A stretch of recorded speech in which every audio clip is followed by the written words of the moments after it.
খোঁজ নিয়ে জানা গেছে ওসমান হাদির স্ত্রী এতটাই পর্দানশীল নারী যে তিনি কোনো অবস্থাতেই পর্দা ভাঙতে রাজি নন। মাশাআল্লাহ। অন্য কোনো এ হলে তো নমিনেশন দাবি করিয়ে লিত, চলিয়ে তো জামাই গারে। সে বুনিয়াদি ফ্যামিলির লোক। সে যেমন আল্লাহর ওলি, ওসমান হাদি তার ওয়াইফ আল্লাহর ওলি।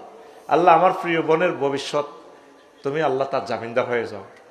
এই সোনামণিকে তুমি খানায় কাবার ইমাম বানাও আল্লাহ।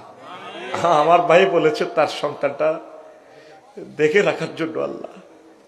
আমরা তার সন্তানের জন্য দোয়া দেওয়া ছাড়া আর কি আছে আল্লাহ। তার সন্তানকে এমন একটা নূর দিবেন যে নূর দিয়ে বিশ্বের মানুষ স্মরণ করবে তার আব্বা অমুক ছিল। তোমার কাছে তো রহমতের শেষ নাই আল্লাহ। ওসমান হাদি ভাইয়ের সন্তানকে তুমি খানায় কাবার ইমাম হিসেবে কবুল করো।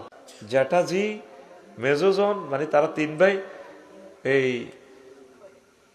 ওমর দেখছেন, বড় ফুতের নাম আবু বকর, এর ছোট জনের নাম ওমর, তিনি ব্যবসায়ী, আর এর ছোট জনের নাম ওসমান।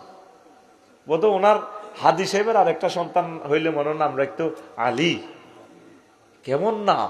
আর নামে নামেও তো বেটা সৌন্দর্য আছে বেটা, সুবহানাল্লাহ।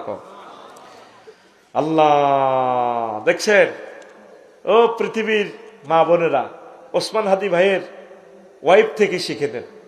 তবে আমি ওসমান হাদি ভাইয়ের ওয়াইফকে পরামর্শ দেব আমাদের প্রিয় বোন হিসাবে, আপনি বিয়ে শাদী বসে যান।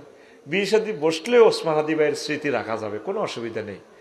আপনি নিরাপদ থাকবেন, আপনি পৃথিবীর নিয়ামত থেকে কেন বঞ্চিত হবেন? এটাই আপনার জন্য নিয়ামত।